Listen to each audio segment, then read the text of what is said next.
providing the content to all the audience, all the relevant audience. Hence, I would say that INFLIBNET is doing a wonderful job by really providing all these subscriptions, and as Mr. Ashok mentioned in his presentation, the huge amount of data which is available through ESS. So Springer Nature, a large publisher, we are also fortunate to be part of this consortium. And as this program is directed towards ESS user awareness, I would like to cite some facts about ESS, what has been the usage of the Springer Nature content with us, and then I will move to a brief about us to all relevant audience at a very lower subscription rates. So this is the best way. It's really actually in the morning, the sir, he was mentioning about the impact. So these type of models really have an impact to grow the research in India. We as Springer Nature, our onus is to help build research in India. That's the most important responsibility as a publisher that we have. And it's fortunate that we have tied up with ESS programs because their ultimate objective is also the same. So moving on to this slide, what is the content of Springer Nature at ESS? Total number of members who are getting benefited from our content is 200, and this is just a bit of breakup. 19 IITs, including the new and the old ones, central universities, deemed universities, ISERs, NITs, 89 state universities, and IITs, ISETs, etc. We offer two packages from Springer Nature. One is 1950 Springer journals. This is a package plus Springer Nature item. Now I'll talk about Nature and Springer briefly in my subsequent slides. And the second is 1727 Springer package with Springer Nature item. The first package is applicable for all the old IITs, and the second package is all for remaining 192 institutes. Now, how these 1950 journals are spread across the states? Because I understand the audience, not only the Central University of Tamil Nadu, all the 100 institutions, they will only search for their relevant content, the subject area which they need. So this is the breakup of the journals we have. Maximum journals in the biomedical and life sciences, then medicine, chemistry, arts, engineering, physics, computer science. So this is the breakup of 1700 journals that you are getting. This is the subject area wise. Moving on, how our content is being used by ESS members across years. If you see in 2013, the figures are in million. If you see in 2013, 2.29 article downloads were done by ESS members. And then 14, we had a similar figure. Then 15, shoot up in 2016, 4.73. And then yes, again a good number in 2017.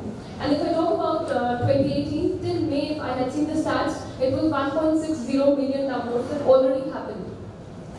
And so this the cumulative usage comes out to be 14.38 article downloads. So my idea of showing you all the stats is to just tell you the importance of the models like ESS. It's being really used vigorously, the content. And this content usage is only for the Springer Nature content. If I talk about the spread of the areas where maximum usage is, you see biomedical and life sciences tops with 27% usage of the articles. Then is chemistry, then earth and environmental sciences, engineering, medicine, etc. And somehow I can say this directly or indirectly relates with the article output of India. If you see India's article output, it is maximum in chemistry.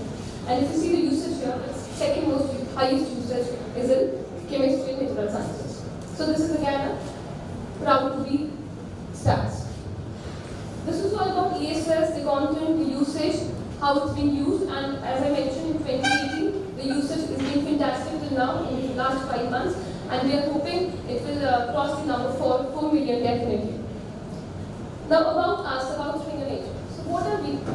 Springer Nature, we are a research publisher, we are an academic publisher, we are a professional publisher. In 2015, there was a strategic merger which happened. This is a very important slide for us because prior to 2015, we were different entities. We were not Springer Nature. We were just Springer. Nature Publishing was called as Nature Publishing Group, and Macmillan was obviously the next group. So these three publishers, they came together, and a strategic merger happened in 2015 where we all became Springer Nature.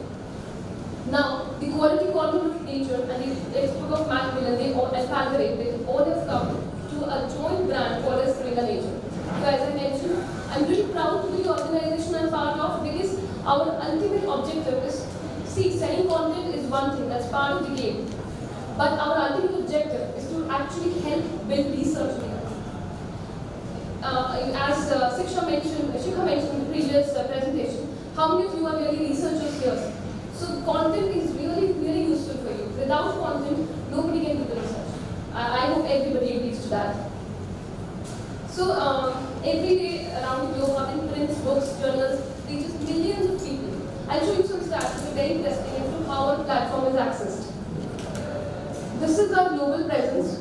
This is where we are present globally: North America, Latin America, Africa, Europe, Asia Pacific. Just a slide to show we have a global presence. And we are 175 years old company. So we were in inception. We started with the Springer shop, and we are 175 years in operation, and very successful. Yeah, this is a wheel. It's a very beautiful wheel here, which talks about, as I've been mentioning since the start of my presentation, that we help with research in the country. So how do we do it? We help advance discovery. So this wheel here really explains as to how we do it. As I mentioned, at Springer Nature, our aim is to advance discovery. 175 years we have dedicated ourselves to the academic community. If you see the quadrants of this wheel, what we do is we develop knowledge, we qualify and enhance, reduce and distribute, we share and amplify. And these must be words for you. But how do we actually do it? So when I say we develop knowledge, what we do is we help scientists uncover new ideas with the research, with the content we're providing them, and they can use those ideas in their discoveries. Now when I say we qualify and enhance, so we make sure that we have all the research which is being published is significant, it's robust, it's objective. So it meets up to the standards of a quality research. And when we say we produce and distribute, so as a publisher, it is our onus to make sure that all the rights and permissions are in place, so that all the research is published with all the newest of technologies and reaches the right audience. So ES is one classic example. So we have such consortia worldwide. And when we say share and amplify, the most important aspect of this quadrant is we at Springer Nature, we make sure that our content, when I say content, I mean the articles, the book chapters, the databases, they are actually first of all discovered by the audience, then they are able to access, then understood, then they use it, then they reuse it, and then they share it. So that's why we say share and reshare and amplify. So this is how this beautiful wheel explains how Springer Nature is helping the research community advance discovery, ultimately helping India and of course the globe. Some of the very interesting business facts in 2017. If I say how did we do in 2017, we published 30,000 articles in 2,800 journals. We worked with 1 million authors. When I talk about books, we published 13,000 books, which means like an average 40 books a day. This has been the average for years. Every year we publish at least 12,000 books. Then platforms, our platforms were visited 1 billion times. And at any given point in time, in 2017, every minute there were at least 2,000 visits to our platform. And when I say open access, of course we are pioneers in open access. We started the concept, 30% of our content is open access. Just a brief slide about our research portfolio. This is our products portfolio.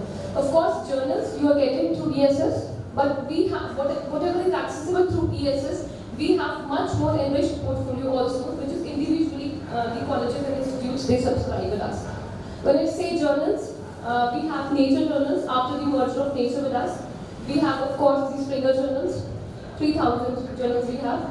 Then on nature.com, we have some academic journals which are not Nature branded, but these are published by Nature Research in collaboration with some societies. So they were all the very quality journals. Then ADIS journals, which talk about some drug-based journals. Then Palgrave, which is into humanities. And then, of course, all these journals have their journal archives, which is sold as an individual product. Moving on to the next product, we have ebooks. Of course, we have print books, but the world is transforming to ebooks. Since 2006, we were the first one pioneering in ebooks.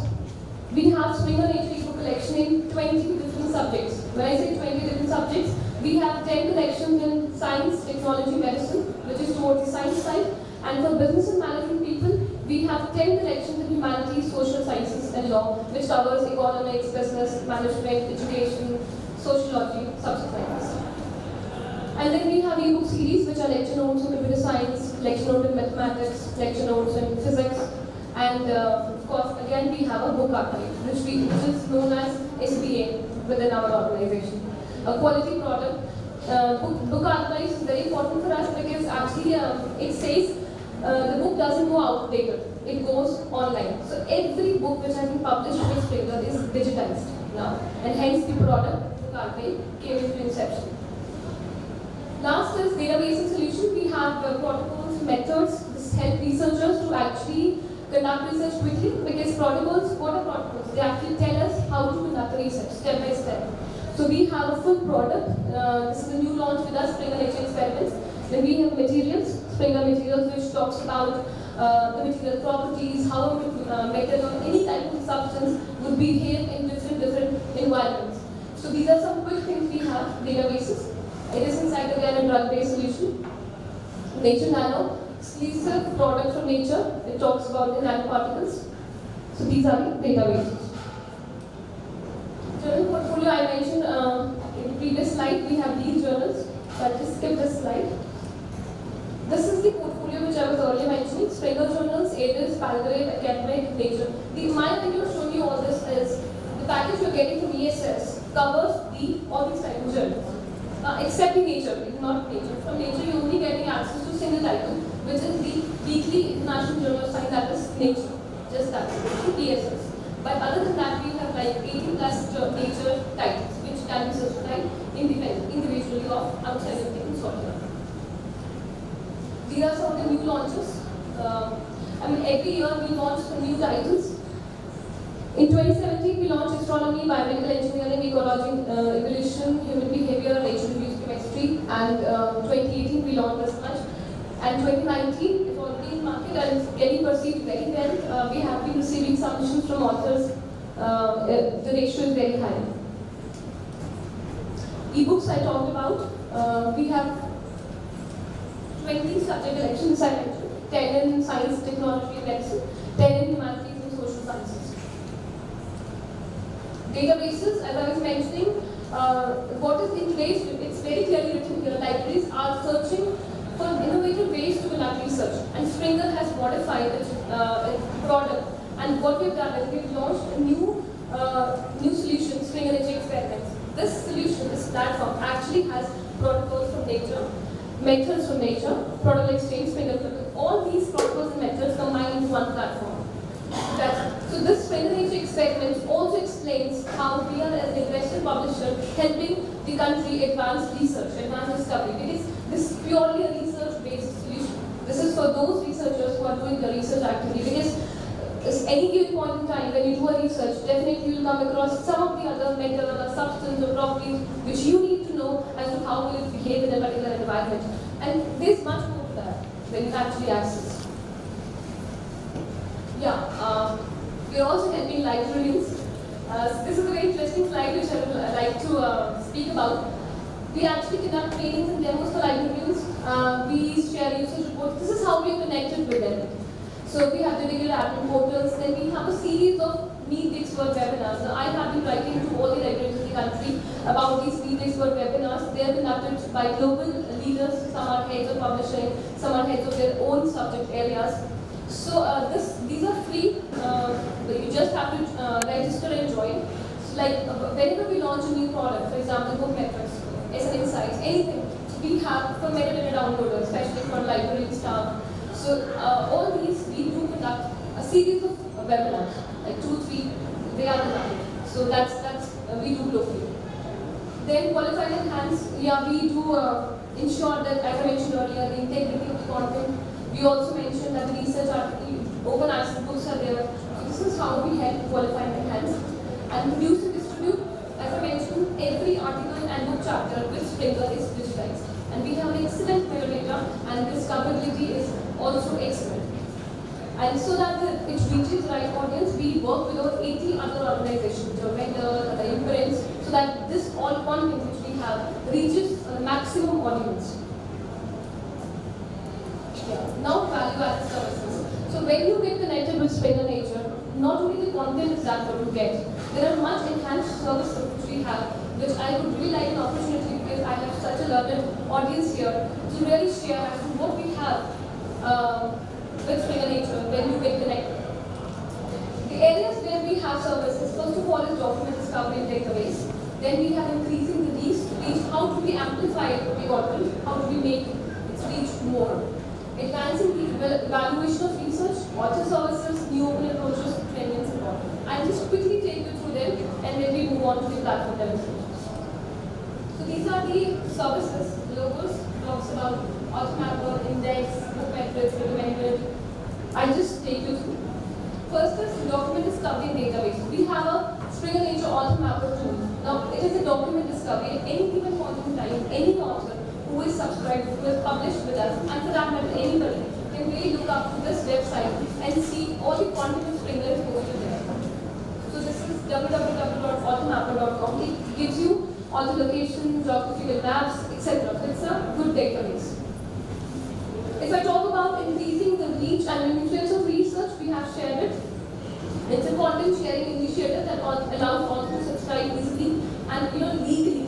So it's like these days researchers really want to see what others are doing at research. So this shared is a platform where you can share the links and it is legal.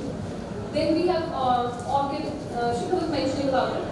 So this is Orchid Identifier. Springer Nature, we were the pioneers to start this. As we see that the researcher or any author, you can have duplicate names, name, picture. So then you register with this ID and your research gets identified and your research gets delivered. It distinguishes you from the others. Then we have Springer Nature Grand Challenges, very interesting initiative, and it's like we connect with academics from across the country, business leaders, policy makers, and we from across the globe actually, and we really talk about the pressing problems of the world, like sustainability, climate change, water. So these, you can just visit this, really want to know as to what we are doing for the society. When I say advancing the evaluation of research, so one is the research is published. Now how do you know as to my research is perceived well in the public? So we have tools like book metrics, we have tools like Nature Index, Nature Outlook. Now book metrics is a very new platform. I am sure if those of you have published with us would know, if you publish any book chapter with us, this book metrics will tell you how this chapter or book, and for that matter the entire collection is actually behaving in the market. How many downloads it has, how many readers have read it, how many times it's cited, how many have tweeted. So it's like a whole, you get a whole picture as to how you just can't really identify and perceive a book by the name, by the cover of the book, right? You really need to know the metrics. So this book metrics, it tells you about everything. We have conducted in October 17 a series of webinars for libraries to really understand as to how this tool functions. It is a very, very simple tool. You can, first of all, we launched Book Metrics 1.0, which only talked about the books and the chapters. Now this year we have come up with Book Metrics 2.0, which talks about the entire collection. Let's say we have a chemistry, material science collection. So how the collection is perceived across globe. So Book Metrics will tell you how many type of books are downloaded, etc. All such type of stuff. The Nature Index. I'm sure those who are published with Nature and those who know about Nature knows what is important in Nature Index. There are like 82 high quality journals in life sciences. If you are publishing in those journals, then only you get a Nature Index. So it tells you if an institution has a Nature Index of let's say 20 or 90, which means they are publishing in those journals, which means they are publishing high quality research, which means the research output of the institution is really high. So Nature Index is such type of metrics. Then we have Nature Outlook. It tells us about some topics, areas about scientific, clinical, societal challenges. We have connecting the community with the relevant content. Let's say you are reading the content with us and we find out as to what is of interest to you. Based on your search, we will recommend you some articles from across publishers. So this is a service which Springer Nature offers. That's called recommended. You just have to register. Then we have Shine. This is an open data platform. It takes data from various sources, legal sources as to what are the funders, citations is coming up. It's not yet in China, but we intend to also have citations of India. So it's like the language provides a map of how information is needed. It's like let's say what are the funders, the library staff, all services, where things will happen. So all the open data which is there, all you will see in China. Then yes, if you publish with us, there are a couple of other services we have. Very interesting is Springer Nature Storyteller. So I personally like this very much because what we do is we just publish an e-book or we just publish an e-journal. But Springer Nature Storytellers, you subscribe to this service.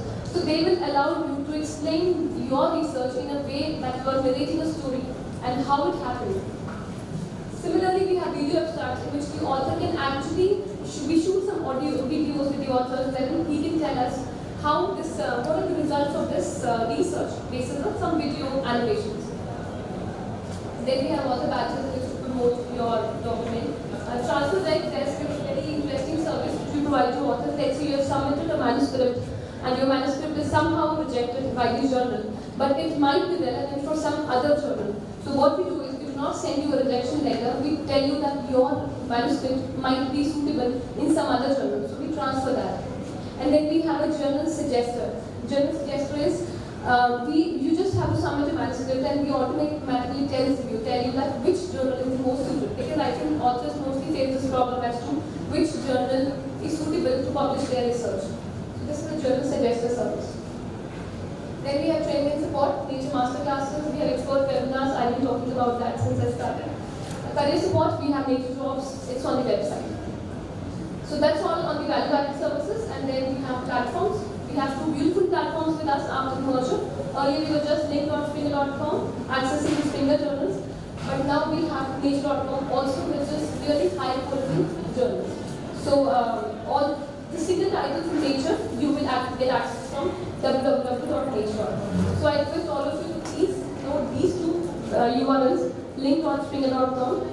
That's for all 1700 plus journals which you all are getting. And the second is nature.com. If you want, I can show a demo of the platforms if needed, else I am done so. Okay. So if you have any queries, you can always write. I can share my number. I'm really sorry I didn't mention it earlier, I should have. Patient audience, and even if it was post-lunch, still you were very patient. Thank you.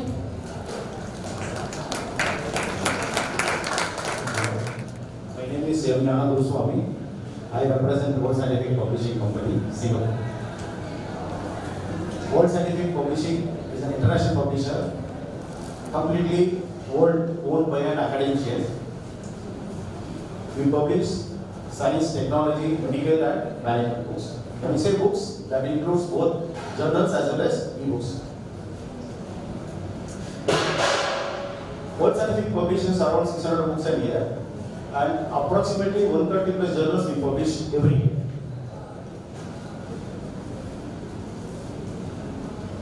And we have published so far more than 10,000 books in various fields of science, technology, medical and management. The major attraction of our company is we are exclusive publisher of Nobel lectures in English. We are the only publisher who got the rights to publish Nobel lectures in English as well as Nobel laureate collection across all subjects. And of course, in 1995, Imperial College was founded in collaboration with Imperial College London. ICP, in short, we call. We also publish Imperial College Press book publications. This is our global presence. We have our global offices across the world. See, these are our Nobel laureate authors, where Nobel laureate collections are published from World Scientific. We cover more than 4 subject areas, from mathematics, physics, chemistry, computer science, other jobs. I mean, most are covered in terms of science, technology, medical and management subjects. See, we have our own platform, since it is our own publication, that is called worldscientific.com. In the platform, we also have our e-books access. Our features include it's a perpetual access. We don't charge for any platform because it is our own platform, and no minimum purchase is required. You can have an option of pick and choose, as well as you can go for packages. You have both the options. And of course, it comes with DRM-free content. When we say it is DRM-free content, you can download the contents as well. And of course, it is 24/7, and no complicated readers for PDF. Titles come with own EISBN numbers. support, of course, for mobile devices when you have internet connections. These are our global customers. See, we, from the publisher perspective, we give updated prices monthly and trial access is given. So since we are giving trial access to the end users, I will not take through to our platform because whoever are interested, they can approach me. We will facilitate a trial access for more than 30 days. You can use our full content of our ebooks and journals during the trial period. Only download will not be possible, but you can explore complete contents during the trial access. This is our business model. You can go for full collection, subject collection, or pick and choose model. See, these are our Indian authors who are associated with us. Most of the authors from reputed universities across India. So we are also collaborated with the University of Science. Of course, Professor Dr. C.N. Rao books and all you have published during the secondary lecture series, secondary celebration in IAC. This is from C.N. Rao, the book what we have published. Of course, Dr. M. Swaminathan book were published from World Scientific, and it was launched by our Honorable Prime Minister in the year 2017. These two books were launched last year. This is our global lectures collection from economics, science, literature, medicine, chemistry, and physics subjects. And this is a feather in a cap for World Scientific. Last year, 6 of our authors were awarded Nobel Prize. This is, of course, quality assurance. Our experts will review the journal papers and the manuscripts from the authors. Each experts are subject oriented. They are very much specialized in particular subject. Only they will review the manuscripts and the contributed journal papers. The website, as I told you, just 2 days before we have revamped our complete website. So I will not take you through the process of the new website. As I mentioned to you earlier, we will give you the trial access. Of course, I spoke to the Dr. Namandan sir. We will be facilitating 30 days trial period or more than that to CUTN very shortly, within weeks time. See, these are the new features what we have added in our website. So this probably, when we do trial access, we will understand more in depth. It is very, very user friendly. That's all. Thank you. I'm not taking much of your time. Thank you so much. Boards, I guess it's almost got a post-on session. So let me introduce myself. I'm Kiran and I'm based out of Bangalore, and I work for an organization called as Balani Institute Private Limited. And basically we are into library and information service providers. So we are majorly tied up with most of the society publications, as everyone might be aware about: American Chemical Society, American Physical Society, Society of INFLIBNET, Mathematics, and Project News. And all these core publishers' content are accessible through ESS platform for almost all the universities, and even Central University of Tamil Nadu is also having these core publishers' database access. So I just don't want to elaborate or briefly discuss or briefly explain about the products. So I just want to give some awareness to the fellows that have been attending this seminar. So what are the resources that we are having access for the CUTN from ESS? So a very short presentation. I'll just take about 15 to 20 minutes maximum. So to start about ACS, I've explained already. So before starting on the presentation, American Chemical Society, I just wanted to know how many research scholars or faculties or students are from chemistry background, related to chemistry background.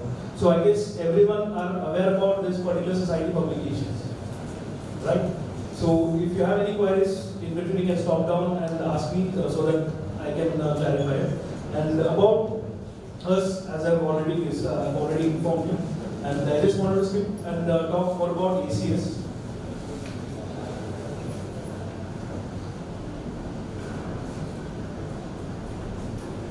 So about ACS, so ACS was being founded in 1876 by 35 chemists in New York. So the very first flagship product of ACS was Journal of American Chemical Society, which was launched in 1879. This was the very first journal which was being published by the American Chemical Society. And they have the office which is based in DC, Washington DC, and the publication centers of ACS are in DC, Columbus, Oxford, and Beijing. So about ACS, it is a non-profit organization and world's largest scientific publishers. More than 158,000 members at all degree levels in all fields of chemistry who try and attempt to publish their content in American Chemical Society. And ACS holds national level meetings twice, and the international level meetings also they try and conduct it every year twice a time, as well as national, on specific field of the content. So, for example, every year even in India we also try and do some author workshops, and moreover any particular seminar on any particular topics. So which is conducted every year. So we prefer and choose some of the universities or the institution to be a part of it. About ACS publications, so it is the most cited chemistry journal in the world. So it is ranked 1 among the 14th publishers, and over 2.4 million citations in 2016, which we have got. This is the highest citation which we have received so far. And there are about 22 journals with impact factors greater than 5. So we have about 53 peer-reviewed journals. Out of this 53, we have about 4 open access journals, which I'll later show in my slides. And most complete and highest quality peer-reviewed journals, collection in chemistry and other related fields. So I have a slide about the related fields which cover, which are the areas which American Chemical Society covers, and do some publications. I'll just let you know. So you get access, like the access are from 1996 till date. So from 1879 till 1995, there are back files of ACS, which is archive, so which we call as legacy archive.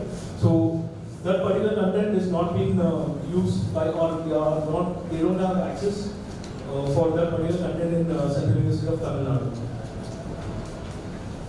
So these are the journals which we have in ACS. I guess you get almost all the journals access in CUT. So later I'll be sharing this slide with Annavan sir so that we can have a check with the title list. And these are the publishing disciplines.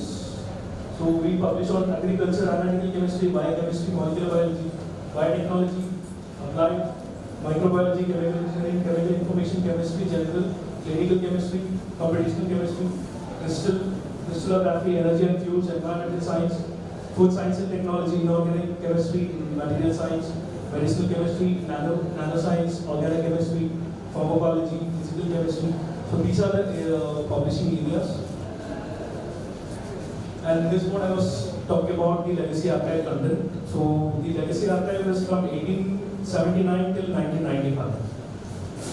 So this particular legacy archive can be on lease model or well as one-time perpetual access model. And we also have about a few ebooks on ACS, which is very few in number. So it is about 27,000 chapters. About only every year we publish about 30 to 35 titles in a year. And this is again a part of ACS, which is chemical and engineering news. This is a magazine where you get related news on chemical and engineering every week. And the ACS team, they publish the content in a magazine called as CUTN. And we also have the archive content of CUTN, which is from 1923 to 2015. And we have 4 open access, which I was talking about on ACS. That is ACS Central Science, ACS Editor Choice, ACS Author Rewards, ACS Author Choice. So this is the particular link where you can try and access the ACS content. It is pubs.acs.org. And the very next content which I wanted to discuss is about American Physical Society, which is again a part of ACS. And wherein Central University of Tamil Nadu also have access to this particular contents, which is purely on physics. So before starting, again the same question, like how many of you are from physics background? So I guess everyone are aware about this particular contents. So I guess very few number are there. So about ABS, I'll talk about ABS, offerings of ABS. So we have 10 journals, 1 archive, which is called as program, and 4 open access journals. So I'll skip all rest 3 like subscription model, online sessions and all. So about ABS again, it is also a society-based publications which was being launched on May 20th, 1899. And where again 36 physicists gathered and they have started publishing their content. So the mission is to advance and diffuse the knowledge of physics. So offerings of APS are like you have 10 journals in American Physical Society and you have one archive. And these are the 4 open access journals: Physical Review X, Physical Review Special Topics, Accelerators and Beams, Physical Review Special Topics, Physical Education Research and Physics. This you can try and get in the website also, but still you have the access to all the other 10 contents. So Physical Review Fluids, these are in depth like a description, a small description about each and individual journals which are there in American Physical Society.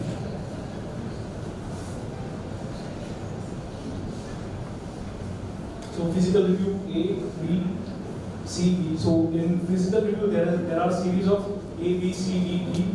So they can publish in almost all these contents. So Physical Review Applied, it started publishing since 2014, and their major area of chapter covering on physics and engineering. And they publish 12 issues per year and available on online and even print on demand. So Physical Review Letters, which was being published again from 1958, and their special research area is on physics and all related fields. Publishes 51 issues per year, both available in press online, and their impact factor is 7.728. So again, these are the same details which you get about each and individual journals out of what are the published content of about 10 journals. You have a brief introduction, not about brief introduction, a small features of that particular journal. So again, coming back, the same you get the information on that. Physical Review A and since when it got published and what are their research area and what is their impact factor. So all the details have been elaborated. I'll be dropping this particular PPT to the library. So the concerned research scholars or faculties or students, they can take this and they can go through this particular PPT so they have some knowledge about it.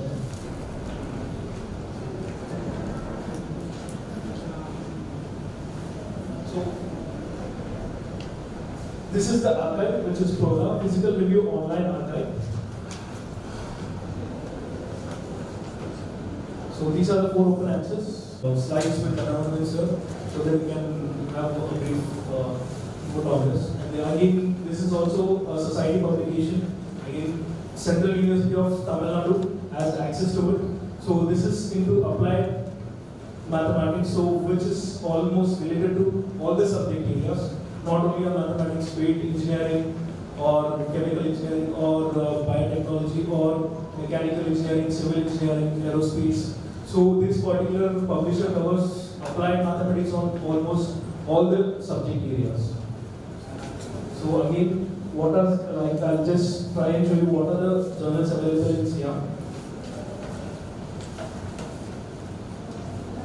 SIAM was incorporated in 1952, and again, all society publications are of a non-profit organization. So they develop in such a way that they are not looking for any profit on whatever the publications are being done by their societies.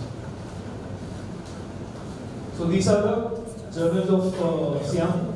So you have about 17 journals in SIAM. Again, a small description about each and individual journals. A great opportunity to present our product here. Thank you. And before I start, because obviously we'll have time limitation as usual. So before I start, I want to know as to how many of you are chemists and how many of you actually used SciFinder in the past. Okay, some hands are up.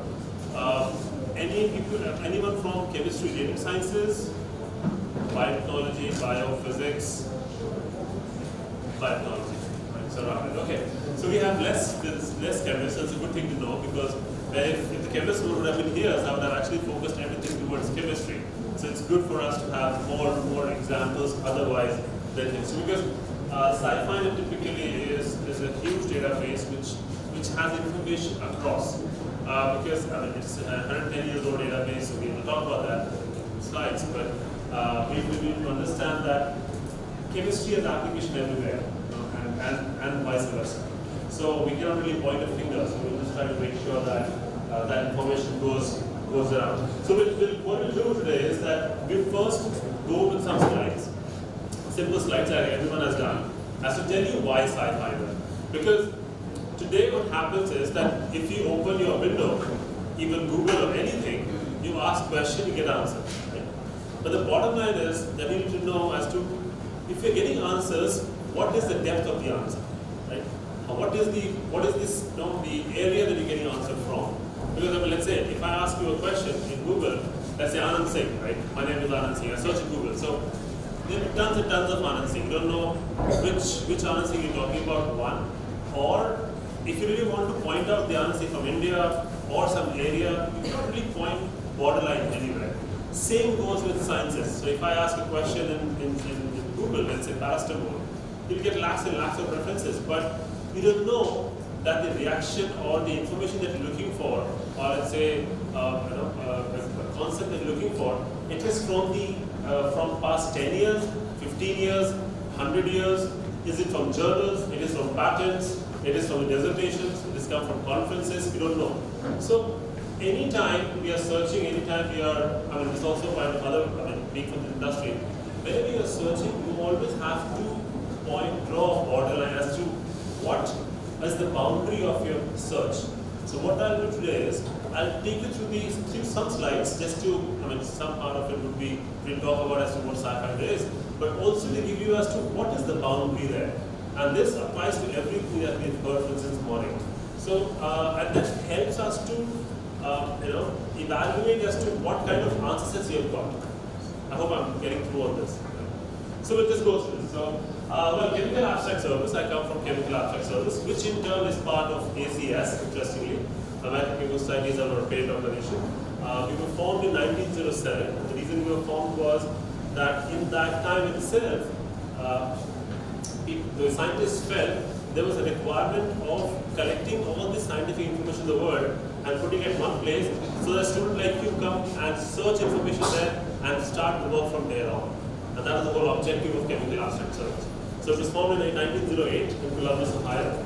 It is located, the first publication was in print. So any chemistry professor or professor, you need to start appreciating his efforts, because they used to spend almost a year and a half only literature survey.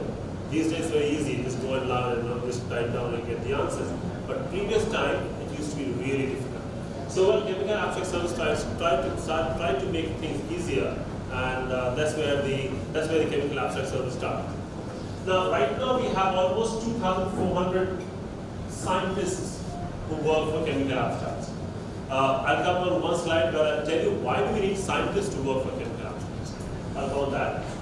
Second thing, again, add on to the boundary of information. Information or the science is not limited to English. Fair enough?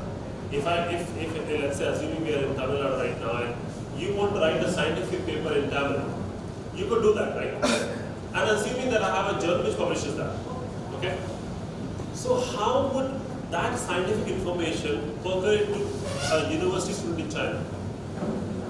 That's a problem, right? We try to solve that. So what we do there is that we have scientists whose first language is, let's say, Tamil or Chinese. They read the paper in their first language, rewrite the abstract information, reaction, substance information, concepts, topics, everything in English, in English format.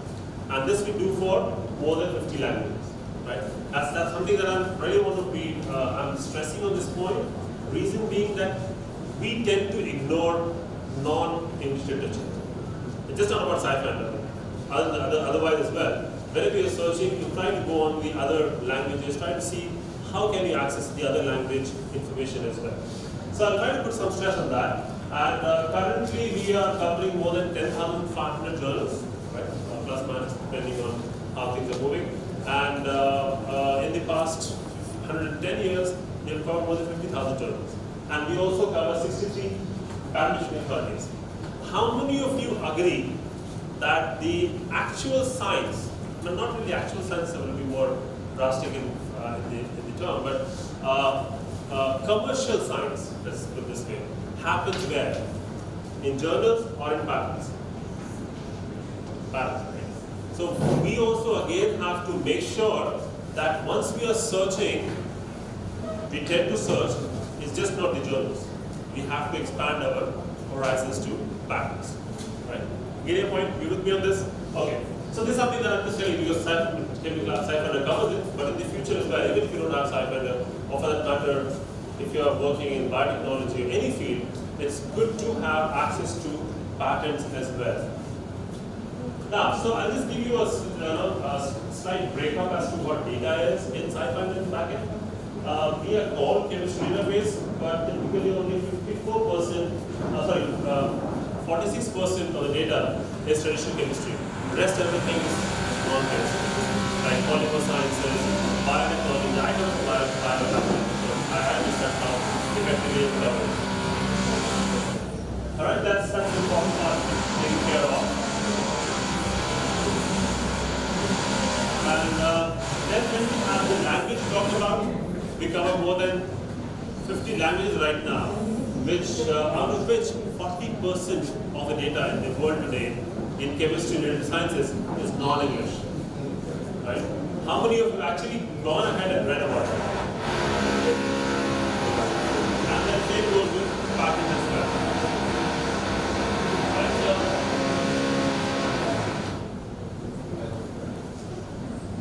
so patent is the same way.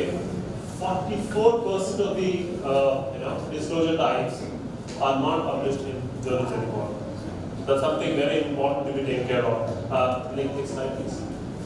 So this example, now this information is from the CAS information, CAS database, where 14% of the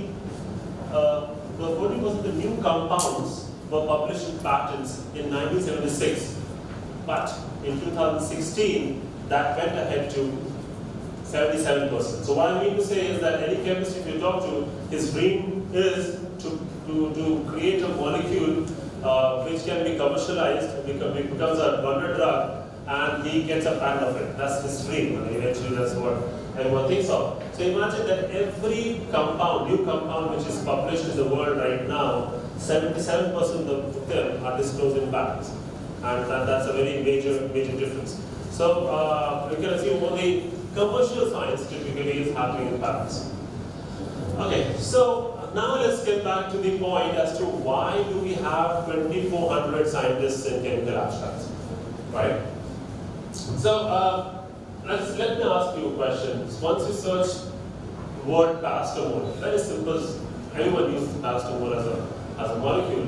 If you go online and Google it up and then you get 1 lakh reference, so do you think that is the best answer set for paracetamol? Not really? Yes, no?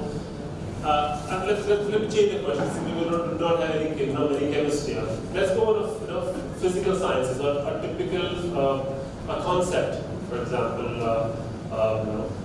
any specific concept you're working on. You go ahead and search with that keyword in Google or anywhere, you generally get a set of answers, but that concept or term may also have synonyms, correct? Right? We tend to ignore it, or we try to cover it, but we don't know how much have we covered. Right? 1 point. Second is, that concept also could have been discussed in a paragraph, but the term was missing. Possible? Right? Very, very, very highly possible.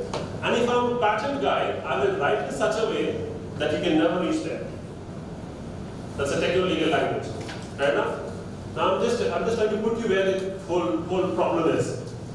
And interestingly, I give you an example. I don't have the patent right in front of me, but then there's a Hewlett-Packard patent of 2008, which was 10-page document, a very important printer patent. If you go through the whole patent, read it through inside out, it talks about all the device benefits of this, color, this and that, and everything it talks about. But the whole patent or the document does not have the word print or printer. So what's going to happen? if you search any spider, any search engine, that patent will never come out, right? And why has it been done? Well, that's a technical legal thing, and he or she wants to make sure that this patent is not picked up, and then he can come after you to file a suit of infringement. But anyway, that's a different story. So what I'm trying to say is that just one example, a small example, but then this happens in every scientific research these days, right? So, and interestingly, what's going to happen is that most important or commercial or most important thing will probably miss out and go out of your filter. So, what we do here is that our 50 scientists that are, 2,400 scientists that we're talking about, they actually read and understand the whole complete journal article or patent, and then pull out the information out of it. Let's assume that there is a reaction discussed. That is, reaction is in paragraph. So they will draw the reaction, if the molecule is discussed for the first time, they will draw the molecule, they give a CAS number to it, they will put value to it. Let's say there is a new material found, right? So material's property is there. So they will probably write some information about the property of the material. Or there is a new sequence coming in. For example, it's alternative insulin property. So there will be a new class number to that by sequence, TG number to it, and then add up ahead. So what the scientists do here is they read the document based on their understanding and pull out the information and index it properly. And that's standardizing the whole data. I hope you're getting on this. So that standardization indexing is very critical for your research. Now, once you come on SciFi now, and I search a simple question of paracetamol, all the reference that I get, I'm assured that it has something to do with paracetamol. I hope you're on this. So this is what that's a major difference of a general, copy paste or index, not indexing, but the kind of scientific indexing that we do in chemical abstracts. And this has been our bread and butter. And honestly, we have almost 300 scientists back in Pune who do this job, so I know how difficult it is. So this is more about the background of it, and then we have the current coverage of SciFi. We have almost 44 million literature references, 66 million protein and nucleic acid sequences, and then we have 126 uniquely identified organic and inorganic substances. So when we say organic and inorganic substances, those are hardcore critical structures, split properties, details, everything is available. I was talking about the Chinese language. So this is one example. So this is the patent, which is in Chinese language. Wherever it was published. You would see it like this. Right? You can see the abstract, you can see the details, if there's a reaction into it, if there's a concept discussed into it, if there's a sequence discussed for the first time, if you will understand. Right? Okay, one more thing. It is not only that it's when you see abstract of SciFi, it is not simply translation of data. It actually comes with some value addition as well. When I say value addition, it means that whenever, let's say, abstract is published and our scientist reads it, right? He understands that some part of information is missing, which would give you a better idea of the paper. So he or she, whoever gets the data, they will actually add that information. So this is the Chinese patent simply translated, but here we have added that information. This red box is the extra information for a scientist to just read and understand that this information is relevant to me or not, right? Just to make it more easier. This is how the data is moving, and which is growing very fast, because these days China publishes very humongously, Korea, there are various countries which are covering, so the coverage is becoming very strong at the same time. Data is increasing day by day, and I'm sure anyone you would like to publish some extra new material which will actually add on to it. So that's how it goes. Right, so we have a couple of more platforms. We'll not talk about that today. We'll just go online now. How do you use SciFi? Well, I'll just go online now for some time. And once you log in, you can see your name. This has double security, so you have to be on the IP as well as on the login ID password. Now, I'll take, how many of you are from biotechnology or biology here?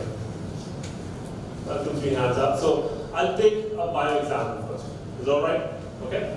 So, first and foremost question straight away I would ask, which is the easiest of all. I'll search the term called cancer, right? It's a huge, humongously searched or researched topic. So first, once I've done cancer as a keyword search, I've got 2 answer sets here.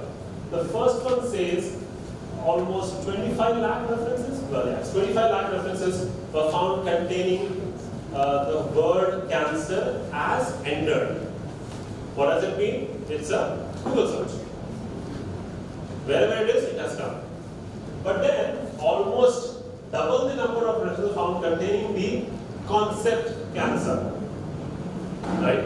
So cancer typically is not a term, it's actually a concept. You agree to it, right? I mean, it can be vector, it can be tons of ways I can define, it can have so many synonyms to it, there are various things I can do around it.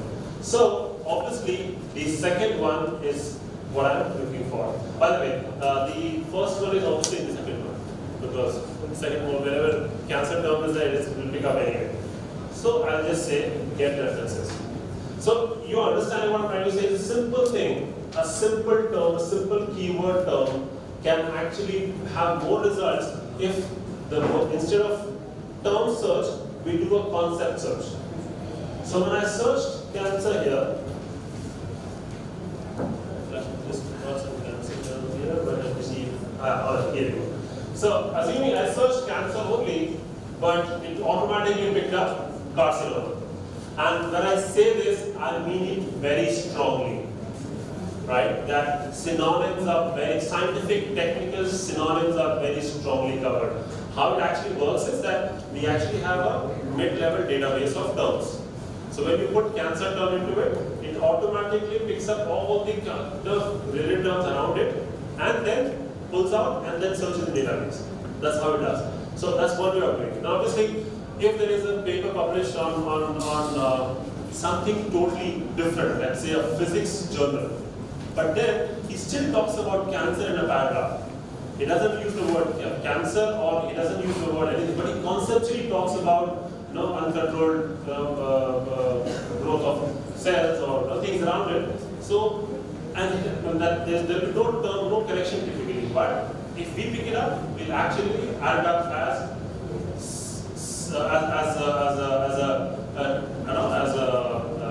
key term, very high. So okay, well, let's take 101 of them. This is not typically only a chemistry tool. It does help a lot of other scientific, subjects at the same time, and does that because I'm a control biotechnology background, so I know it personally that it does that. Right. So, that will be all. Thank you. The translation, is it only the patents or do you cover other ranges as well? Okay, so the open access products or something? So what we do here is typically whenever there is a patent published or the journal article published in any language for that matter, it goes to one of the scientists, right? Yeah. So he I'm needs the talking whole. about CJK more specific. The Chinese, Japanese, and Korean. Yeah, all of them. Yeah. That wouldn't matter. Typically, yeah, but those are 3 main ones. In China, we have the most number of patents in the world there. So when it goes to a person who understands Chinese as the first language, he would really understand in Chinese, but rewrite the abstract, because it's abstract here, so we don't really do the full text of it, but also add on the pull out the reaction from it. And that reaction is information is there, but we don't really do translation typically you're talking about. You don't do the entire. No. That's something other people are for. Right. Our job typically is to bring you to that. And is it majorly focused on patents or do you do the anything and everything? Our job is to bring you those final 10 references you believe that you need to read before you go ahead in your lab. That's our job. Okay. From World Technologies, we are an American company, a publishing company. We publish largely books of interest to academicians, higher academics more specifically. We pioneered in the field of technological advancements. We entered into formal publishing of e-books quite some time back. And the list of our authors is very extensive. At present, we have more than 7,500 titles. All the authors are from different parts of the world. We don't focus on a single area. We are pretty much from North America and also Chinese and everything in between, and Japan as well. We have a wide range of software professionals who take care of conversion of different formats if and when required.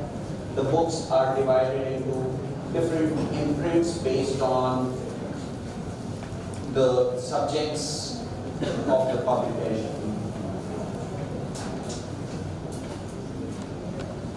I think I don't need to introduce about the benefits of ebooks to this august audience. Pretty developed, this slide was created for more junior level. Yeah.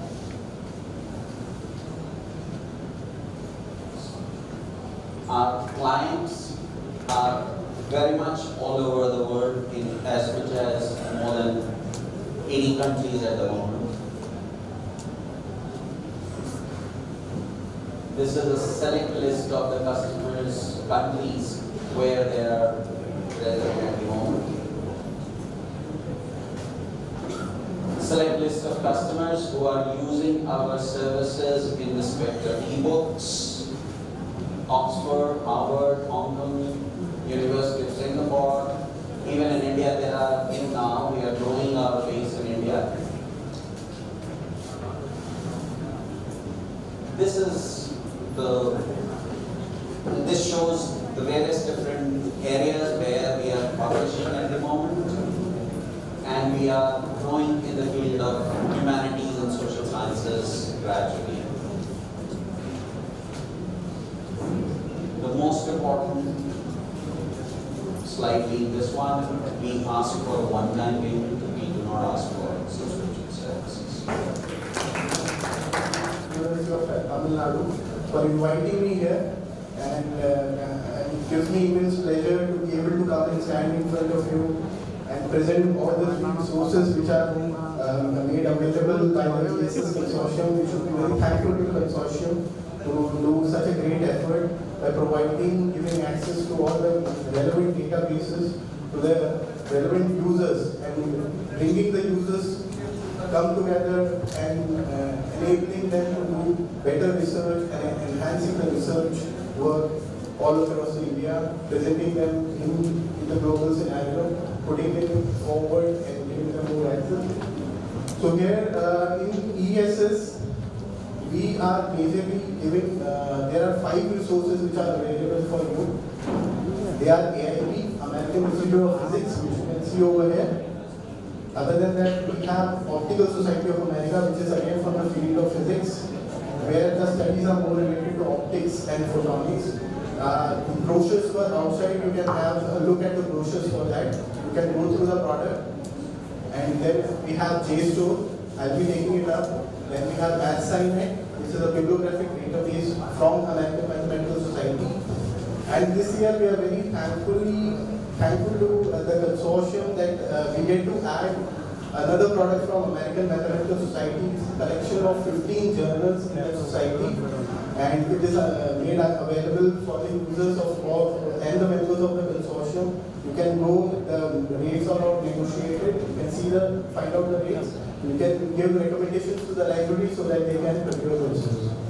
So quickly taking you to the resources which are available. Central University of Tamil Nadu is getting access to 3 resources which is funded by the consortium. One is American Institute of Physics. This is basically the platform where you can find the American Institute of Physics journals. Website you can go is aipcitation.org.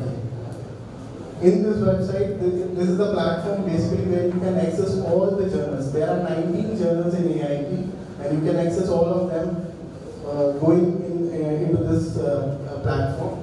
You can have your own username, IDs, you can log in there, make your pages so that you can, whenever you are searching important and relevant data, you can save your searches later, or whenever you are outside the campus, you can still be able to access those saved contacts. So this is basically the platform. Here, go to the browse. This one. Under the browse feature, you'll be able to see all the journals are listed over there. All 19 journals are listed in this. You simply have to click on the journals and it will take you to the page there where all the issues are there. You can simply click on the American. This Applied Physics Letters is a very widely used journal. Many professors, many research scholars are publishing this. So in the site you can see all the issues are available issues are listed there. Starting from, you can see 104 to 140.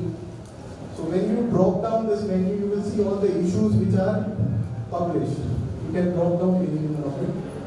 You can see 2017. So this is issue 26, December 25. So it is published in December 25 to 2017. Volume number, issue number are mentioned over there. And all the articles in that issue, you can simply go click on them and you can go through the entire article. The access is available with the university library, and you can all access from within the campus IP address anywhere in the campus. Even in your own department, you can go through these websites, access all these journals, read these articles and abstracts. Then there is a, if you go down,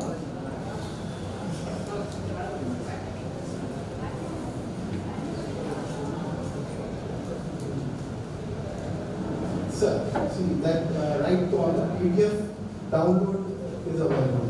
Once you click on this, the entire article will be downloaded for you. So it will give you all relevant information for just the full text of that article, that particular article. This is basically the overview of how users can come to the platform and use various these journals over there.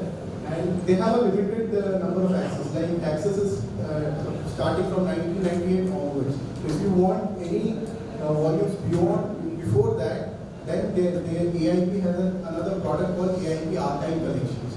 So if you want to go beyond those searches, then you have to make a special recommendation to the library. AIP has another product, the Archive Collection, the Legacy Collection. We can make it available here.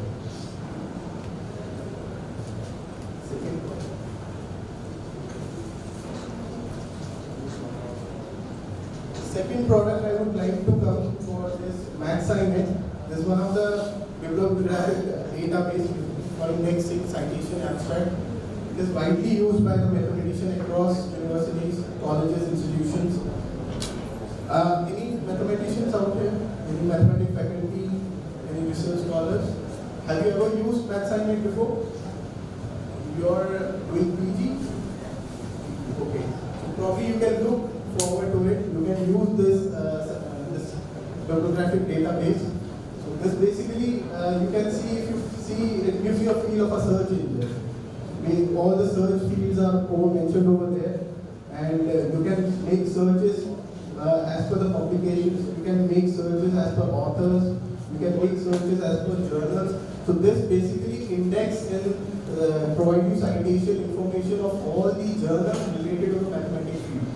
So whichever journals many mathematician scholars have published, written, they are all indexed over. If you can go through the website, they will give you the number, the total number. It is in lakhs and millions. Every day they keep on adding research papers, articles published, and they get it in the index. If you go to the citation of this, so under citation, it will give you a complete an analysis tool. Like you can go, you can do the author-wise citation. If you have a very popular author, you find out how many number of articles he has published, what is the citation report of that particular author. You can do a search over here and you can find all the details. Likewise, you can do the journal-wise, then you can do subject-wise. All those things are you can do the year analysis, like in particular year, how many journals have been published, what is the citation, how many citations they have received throughout that year. And in the last, you can do the top 10 listing. So now when research, scholars, they want to publish their article, they want to know which are the top 10 research papers or top 10 journals present and where they can submit their papers. So this will help you out. See, they have the journal abbreviation there. You can see the MCQ, citation, the impact factor, and all the details are written side by side. You can, there are drop-down menus. You can use various filters and you can do the relevant searches. These filters are helping you to enable you do the right and relevant search and break down your search from a generic, a basic search to a relevant, to the topic search. This is basically an overview. Go through it. If you have any number of queries, talk to your librarians, send them the detailed problems and places where you stuff upon. Give the details to the librarians. They will contact us and we will give the solutions to that. And you can go to the website. You can go to the various webinars. They are doing every week, every fortnight, every month. They are doing the webinars, giving you information, giving user-based information, how to use particular database, how to use a particular tool, how to go about it. And anywhere they stuck, they can anytime write to us and we will be available for the solution.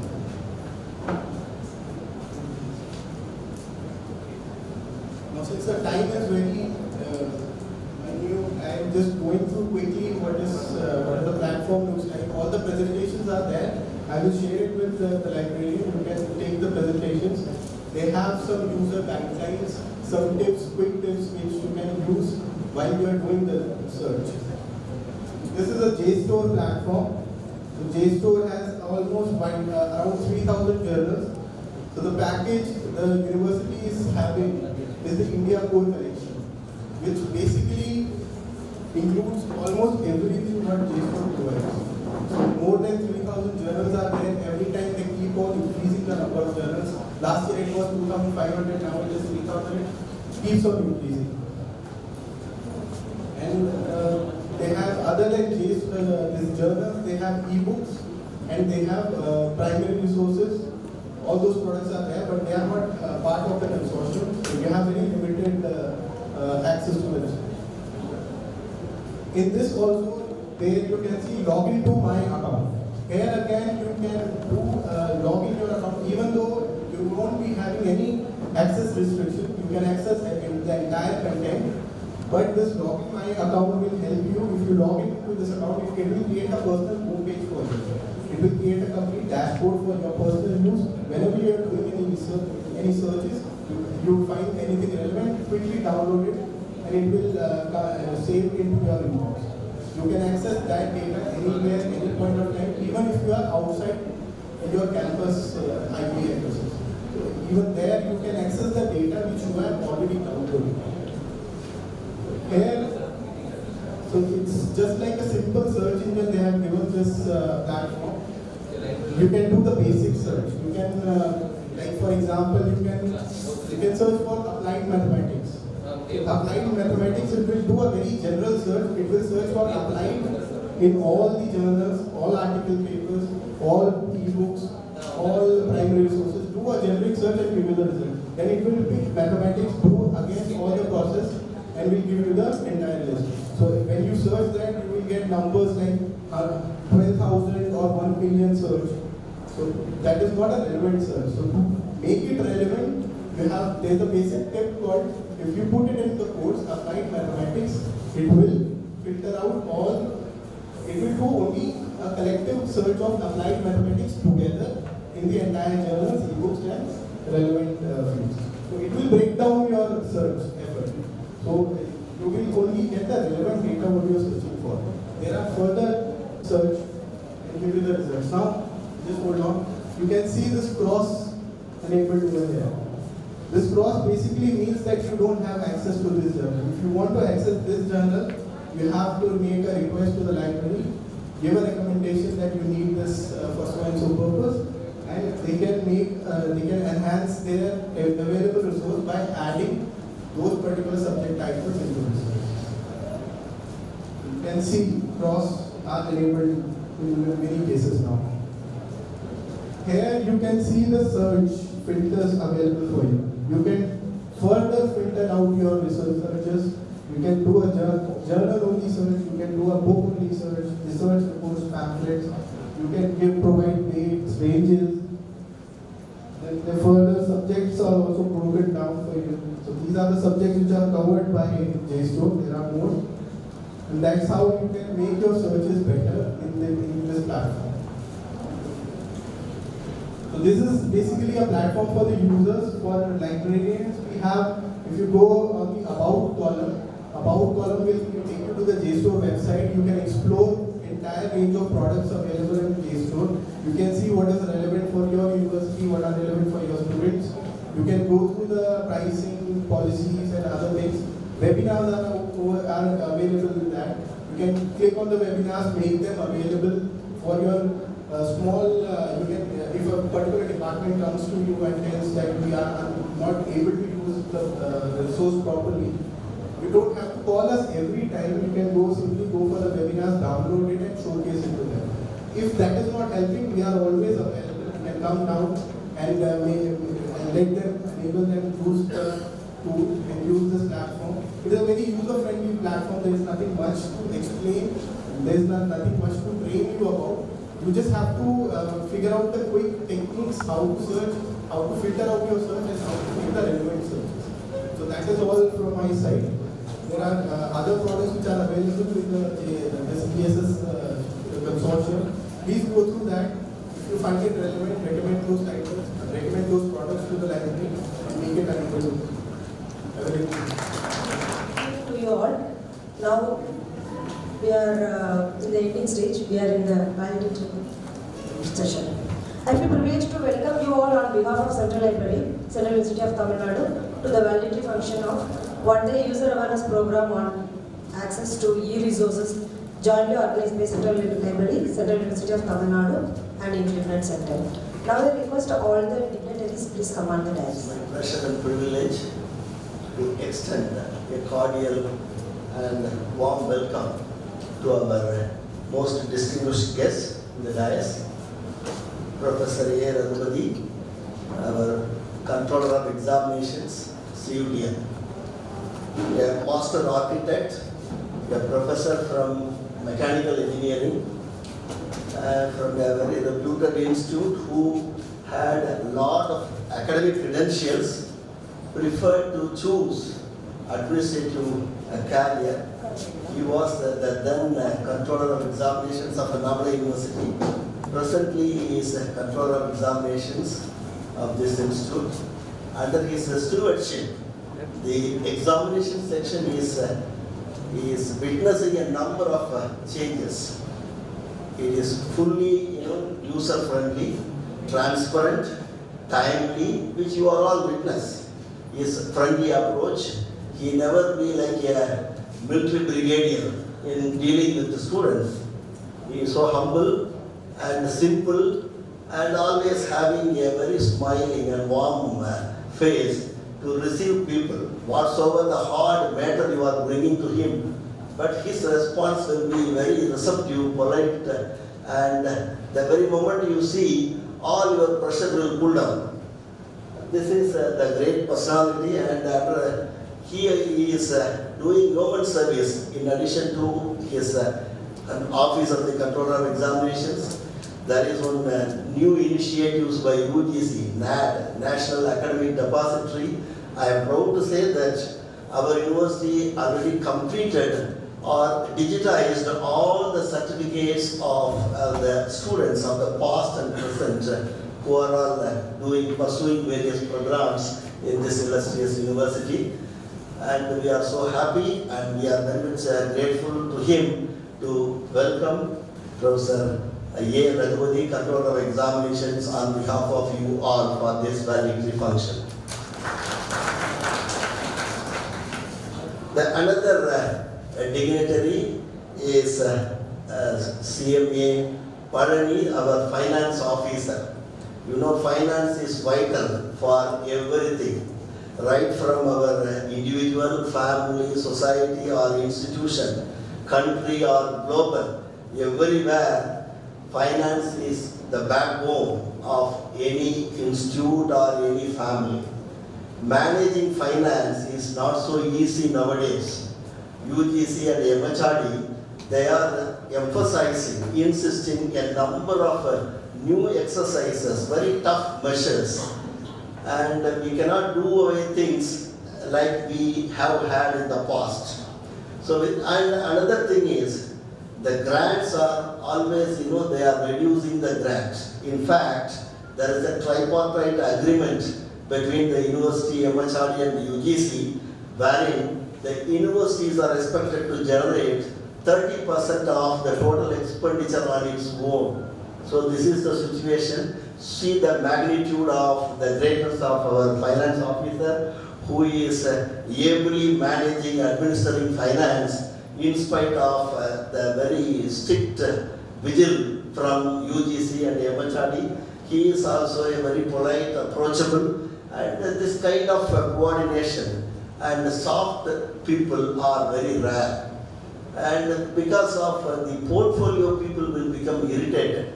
Always, by nature, even the examination, finance, this kind of administration always giving some kind of irritation, and because of the volume of work and the pressure given by the various people around the institute.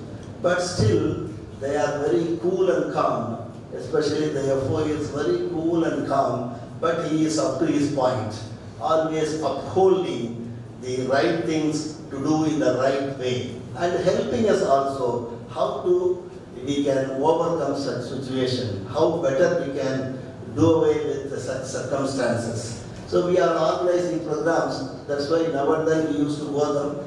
There are some discrepancies in our way of approach, but still he accepts the truth, and somehow we used to manage and to do away with some of the things. All the success of organizing the programs are wholly go to the finance section, especially the finance officer. We have immense pleasure in welcoming you, sir. And another great personality, Dr. In the morning itself, we have invited everyone, and he is there in the dais, Mr. Ashok Kumar Rai, who is a scientist from INFLIBNET Center, Ahmedabad.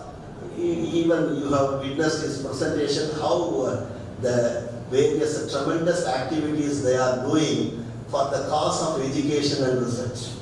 So we greatly acknowledge the tireless efforts taken by him for his fond acceptance of our invitation and sparing his very rich time with us. We on behalf of you, I welcome Mr. Ashok Kumar Rai from INFLIBNET, Ahmedabad. I do welcome our most friend and from Gandhigram Rural Institute.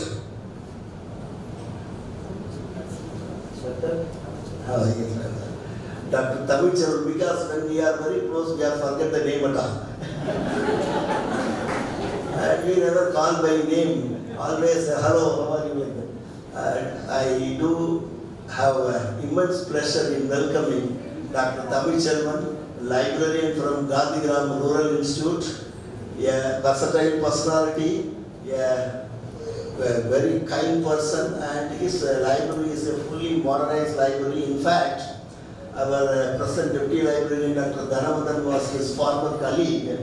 He learned a lot of the technologies and the ideas from when he was working in Gandhigram Rural Institute. And we are very happy to welcome Dr. Tamil, who is going to deliver a speech on this valedictory function.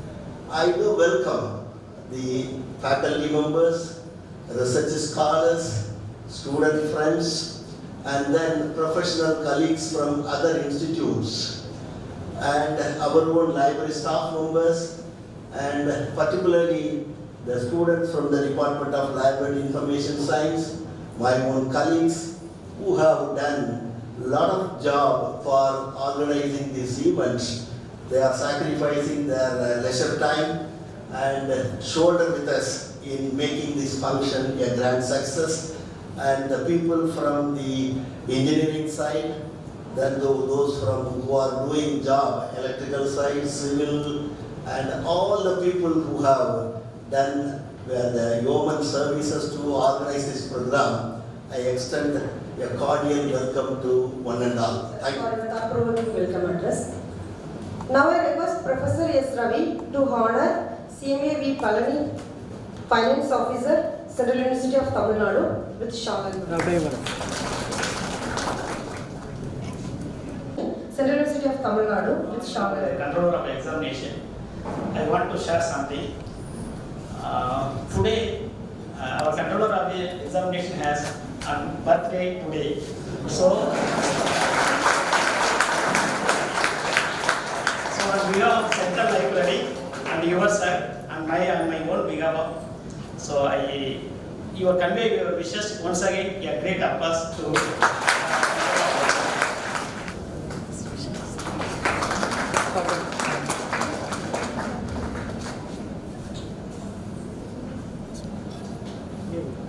Professor A. Raghupati to honor Mr. M. Tamilchelvan, Deputy Librarian and Library in Charge, Gandhigram University, with shawl.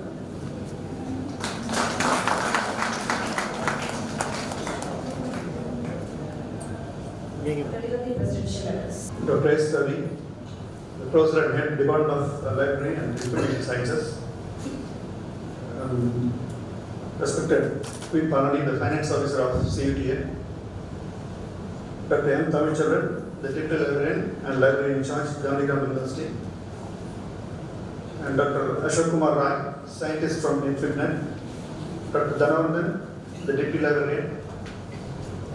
Other faculty members and the staff members from library,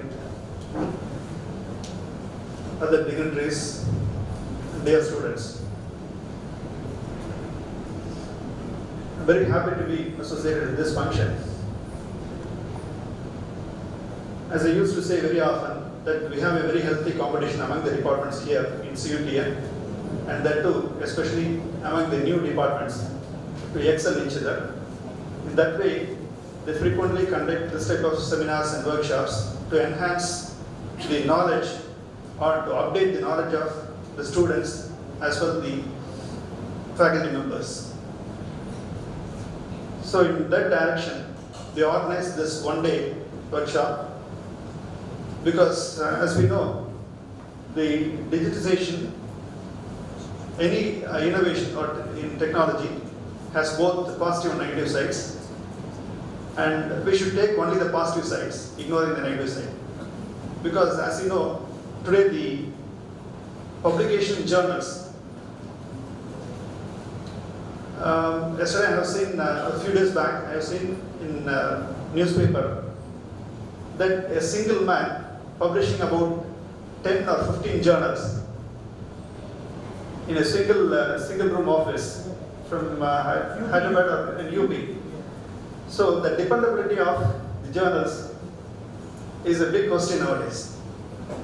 So in that aspect, even though we are using extensively the e-resources, we should be at the same time very careful in handling those data or informations in your research work. So in that, this type of seminars will be an eye-opener, will update you how to make use of the resources, e-resources especially, and how effectively you can use them, how dependably you can use them. So this is the purpose of this type of seminars.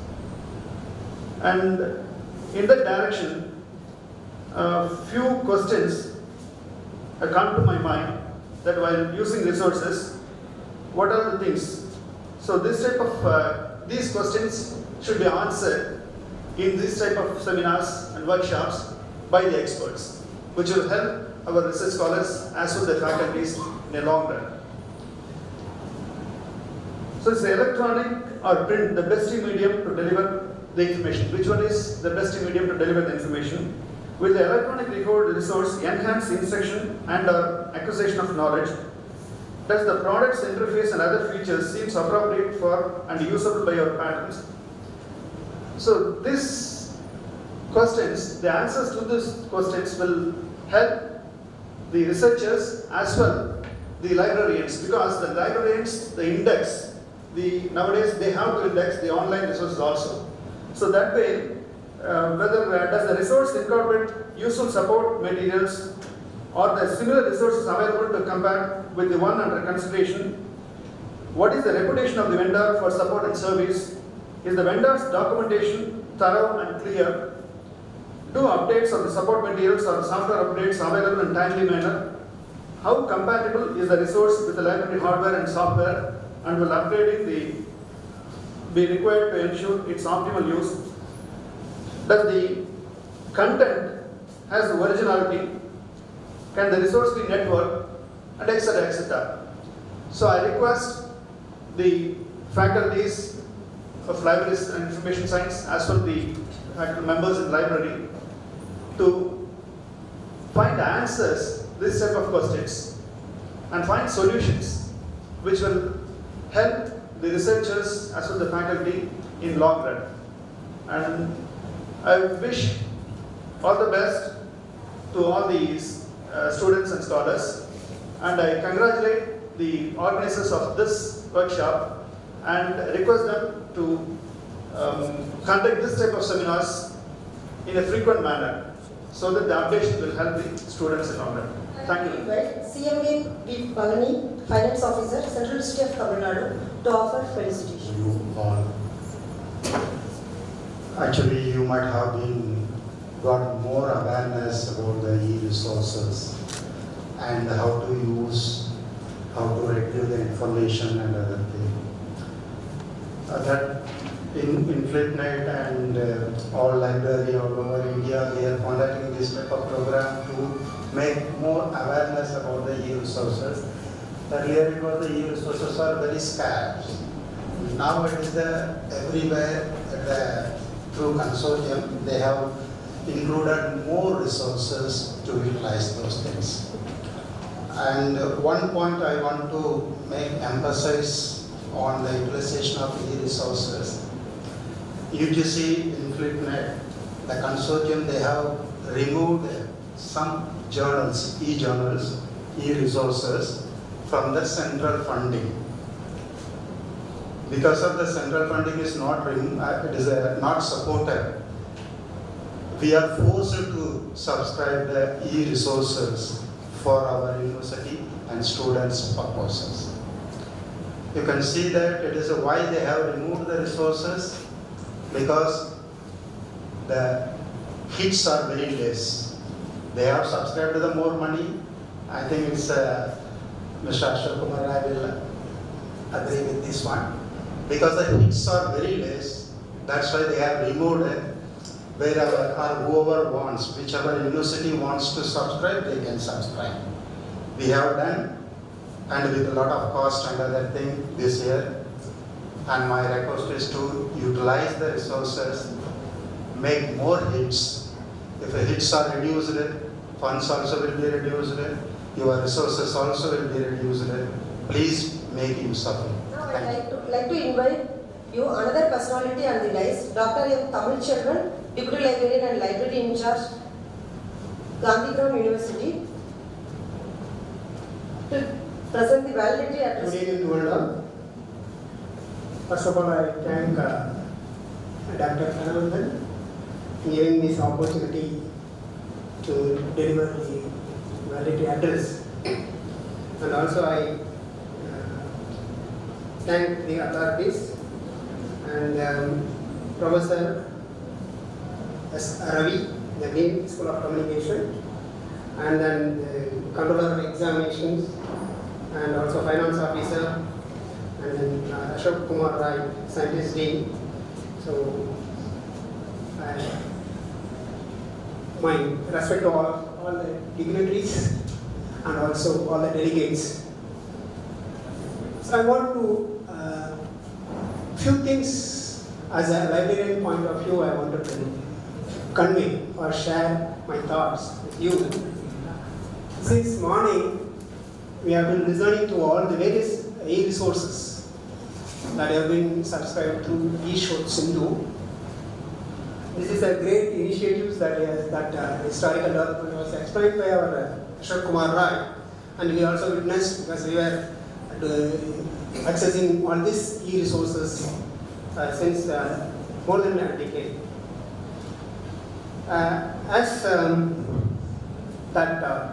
The realizing of investments on e-resources, our Dhanandan has realized that we have to have the real one-day awareness program on e-resources.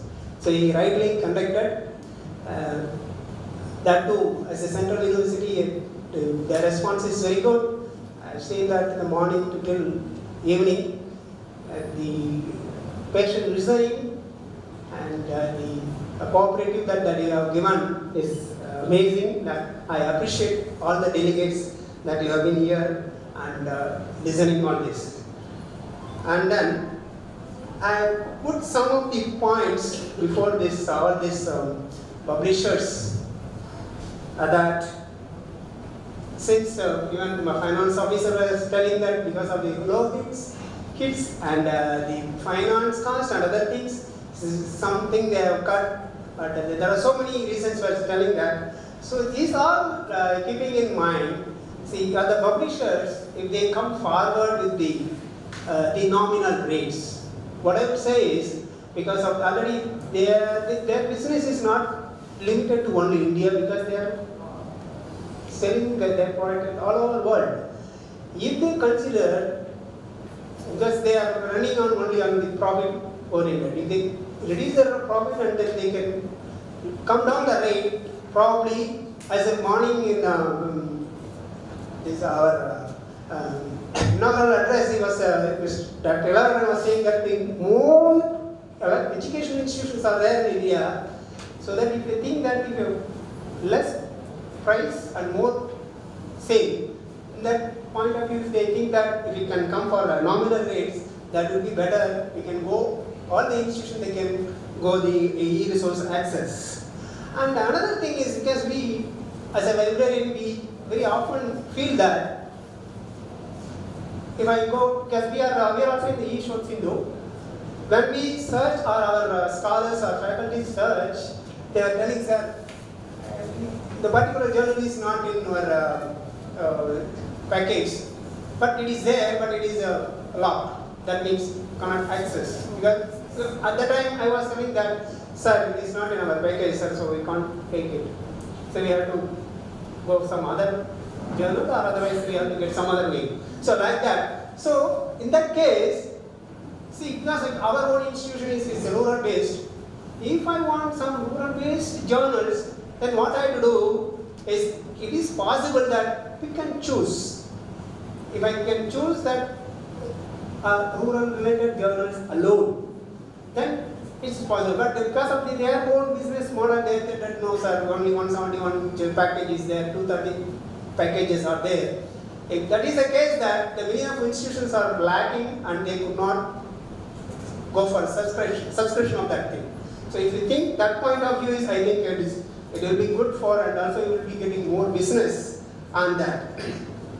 And another thing is, because of so many e-journals, e-resources, it's a good thing that, but information explosion is okay.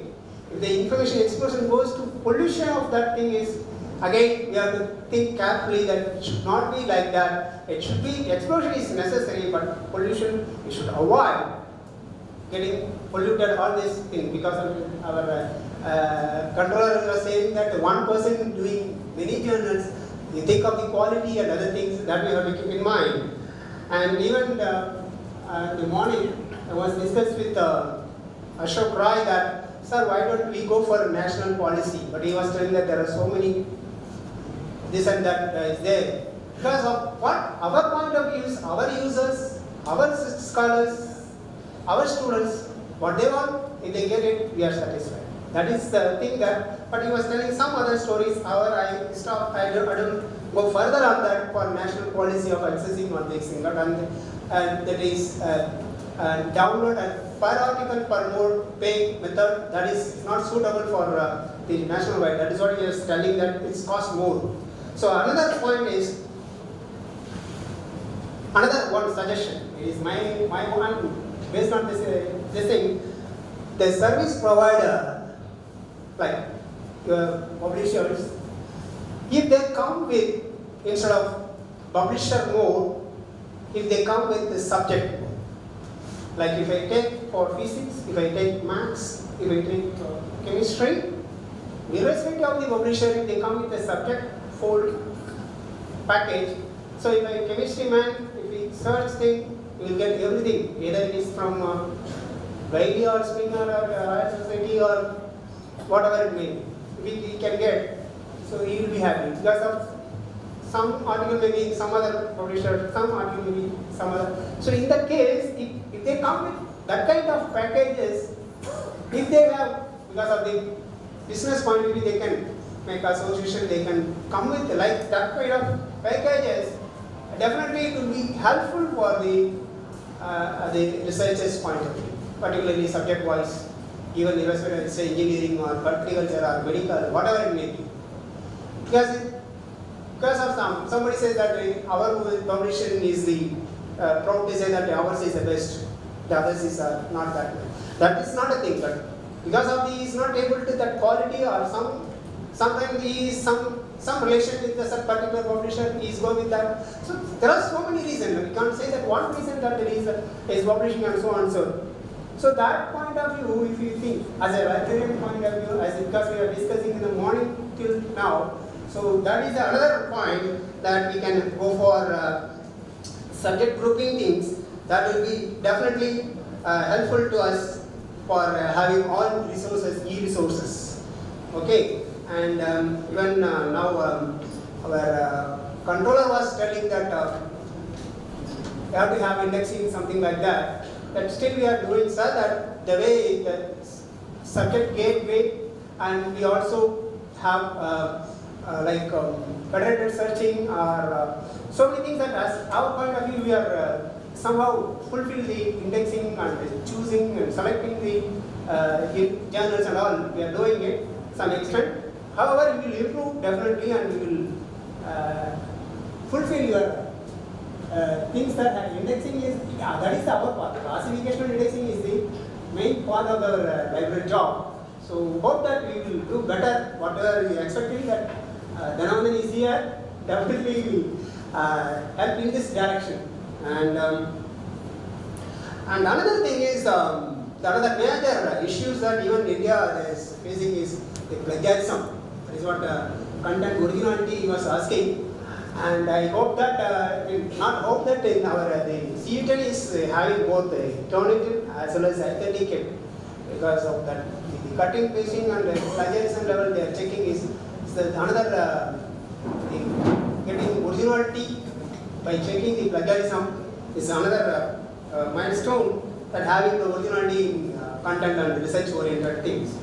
So with this I would like to conclude with some remarks that this kind of program is, because he was in the feedback he has given like that, I think the program is well placed and well paced and the timely. I hope that before time we are finishing this program with good, communicatable, at the time limitedly arranged this program. I know because we were together in the Gandhi, we have arranged so many programs, we know how to handle this kind of program, that so that he has well experienced on this part. So he has done a very good job. And further, it is, I hope that everybody enjoyed today that program. I hope that he will definitely arrange the advanced level program, and that too particularly in the access of e-resources, particularly search techniques like that subject gateways, even the not in the broader sense, the narrower and pinpointed and what is called CAS, not CAS, SDI services, selective designation of information, definitely he will do, and he will also get in that kind of program and how to do all these things. So he will definitely arrange that kind of program, and with this and also no, because he has arranged here, as he mentioned in the morning welcome address, this is the third program that he has arranged here.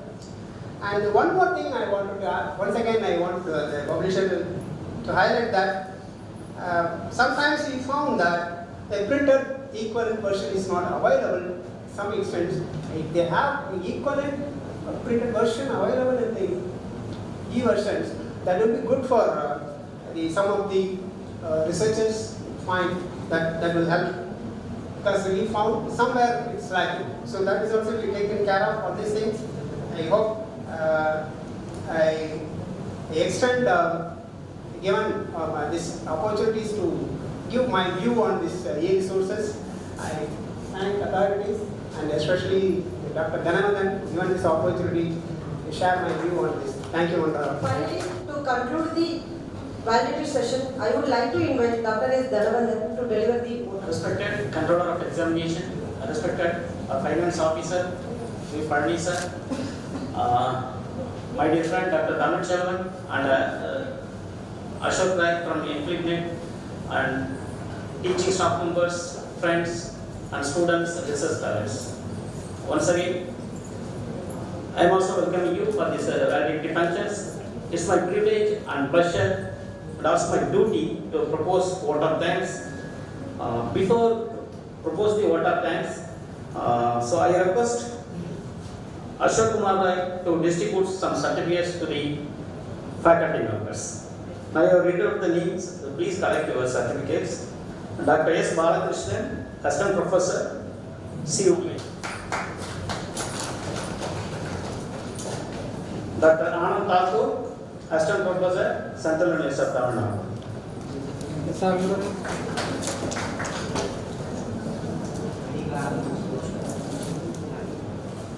Thank you, sir.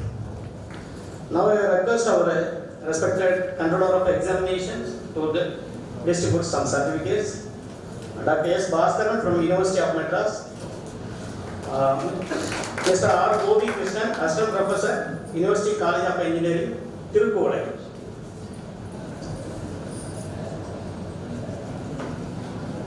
Then I invite Kalpana Parthiban from EIT University, Vellore.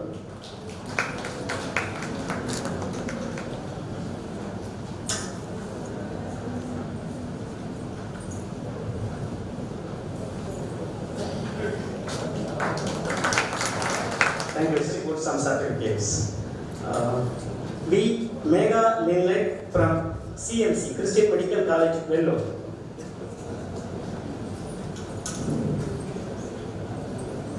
Manimala Ravi from CMC, Vellore. Dr. V. Sugandhi from University of Madras.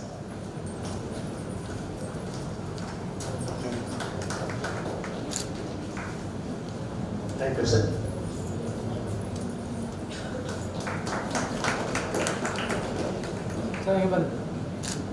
Thank you, sir. Now I invite Dr. Tamil Selvan to distribute some certificates. Yes, Ram Prakash, Assistant Professor, University College of Engineering, Anna University Council College. Vijay Babu from Anna University Council Colleges.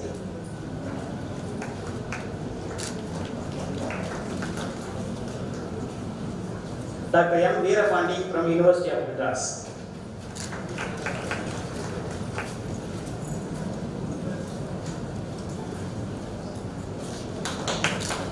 Thank you, sir. Now I request Professor S. Ravi sir to distribute some certificates. J. Varadarajalu, Senior Assistant Librarian, VIT University, Vellore.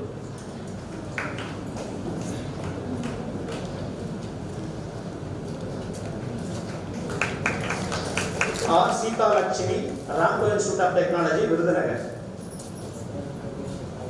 S. Aravind from GTN College, Dindakkar.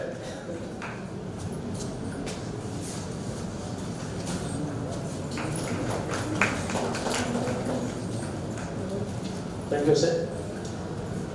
So, I want to before proposing vote of thanks, so we expect your valuable feedbacks. Your feedbacks will help to make some quality, some revisions, some improvements. So we expect your feedback, sir. Can you At least we expect from 2. From outside library professional is most welcome. First of all, thank this institution's Central University of Library, librarian and all faculty members. Today, it's very useful, sir. It's our professionals get together here. Then apart from this, one day awareness is very valuable, and e-resources like the scopes and elsewhere, but time is very low, sir. If you give one more day, means we can go through the depth. This is my humble request for you, sir. I can't say in the words in a shortened time, so I will finish this one, sir. Thank you very much. So, I want to convey my thanks, our respected controller of examination, for his valuable and provoking presidential address.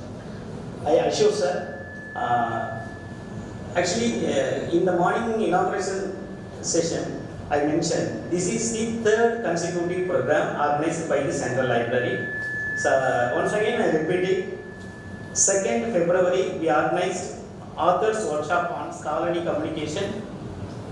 March 26th and 27th, we organized 2 days national conference. This is the one-day program we organized for the benefits of faculty members, research scholars, as well as the library professionals. I assure, sir, this is my 3rd program in CUTN. This is 14th program in my career. Definitely, I will follow frequently. I will organize many programs towards the benefit of faculty members at the end user community. Thank you, sir. And also, I thanks to our Honorable Vice Chancellor and respected Registrar for their cooperation, support and encouragement, everything, and also for their permission to conduct such a wonderful programs regularly.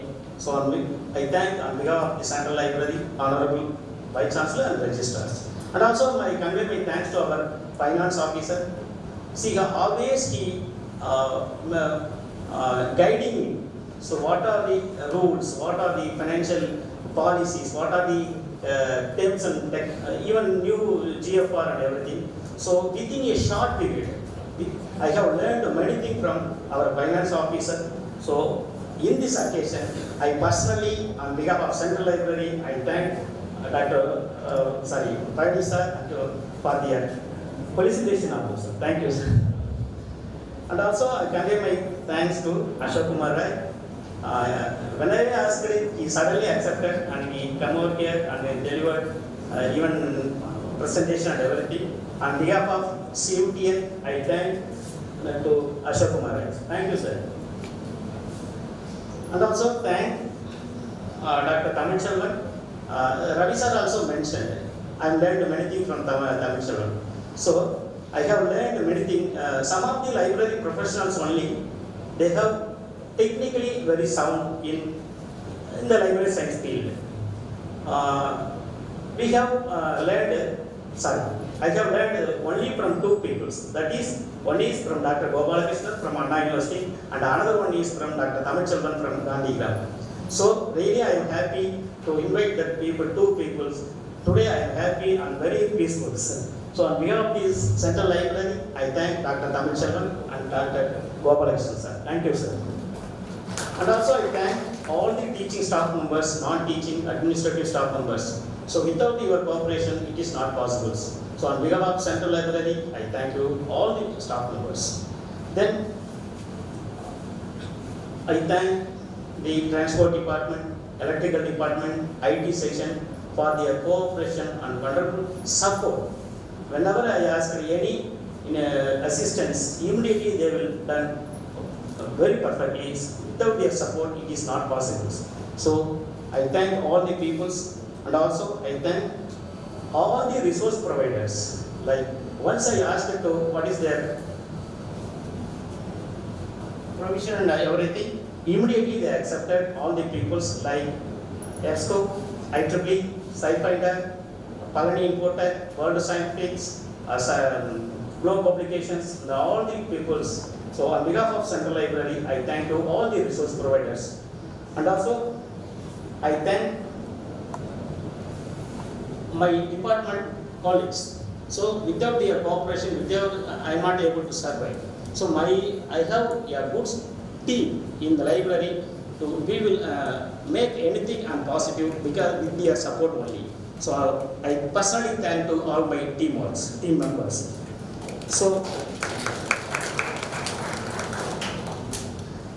finally, I thank all the peoples, teaching, non-teaching, administrative peoples, even a medical officer, physical director, dean students welfare, deans academics, all the peoples. On behalf of Central Library, I thank all the faculties and everything once again to thank one and all. Thank you, sir. Thank you for your support and everything. To raise for national.